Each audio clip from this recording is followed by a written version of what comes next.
Untuk menjadi seniman saya sendiri juga nggak tahu, karena sebetulnya pendidikan saya nggak di seni. Jadi S1 saya kebetulan arsitek, S2 saya kebetulan konseptual product. Tapi memang dari kecil seni selalu memanggil saya kembali gitu. Jadi semua yang saya dapatkan dari berbagai bidang akademis itu saya harapkan sih memperkuat berkesenian saya gitu. Proses berkarya biasanya diawali dengan gagasan. Di awal itu saya menganggap ada sebuah perpaduan antara yang saya sebut kontemplatif dan riset. Jadi saya selalu melakukan dua hal itu. Jadi begitu ada gagasan yang muncul, saya melakukan dua hal ini. Jadi itu adalah perpaduan antara insting dan logis. Memang proses berkarya ini walaupun terkesan terencana dari awalnya, tapi memang pada akhirnya selalu ada surprise, ada trial error, ada sesuatu yang tidak terduga. Jadi memang pada akhirnya pasti karya yang jadi itu akan banyak improvisasi. Jadi tidak seterencana seperti yang direncanakan.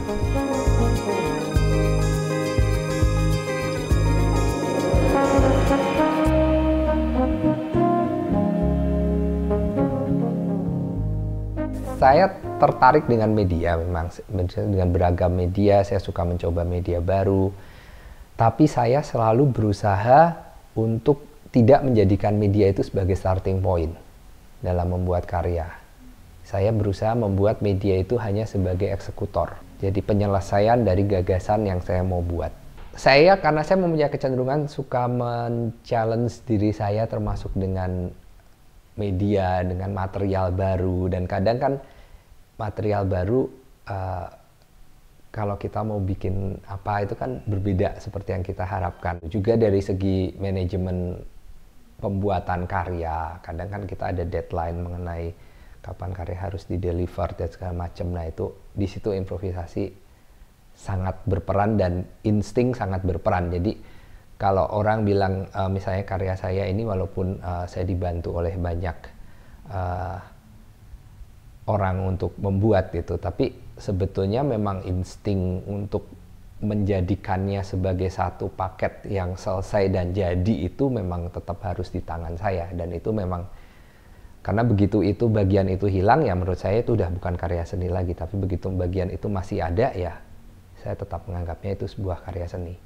Saya tertarik dengan masalah identitas dan masalah paradoks dalam kehidupan urban. Jadi kehidupan yang terjadi saat ini. Dan hal itu juga bisa menjadi sangat personal atau bisa menjadi sangat komunal gitu. Tapi dalam keseluruhan benang merah karya saya, mungkin saya sih biasanya menyebutnya adalah local content, global context gitu.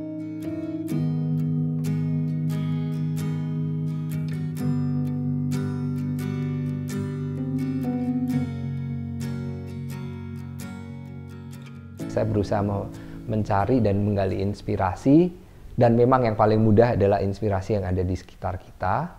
Karena sebetulnya hal-hal kecil yang terjadi di sekitar kita, walaupun itu boleh dibilang sangat lokal, sangat lokalitas, tapi sebetulnya itu merefleksikan dari apa yang terjadi di dunia ini sebetulnya. Nah itu yang, tapi saya berusaha mengemasnya selalu karya ini supaya memiliki konteks yang global, sehingga dia dapat berbicara secara lebih luas gitu.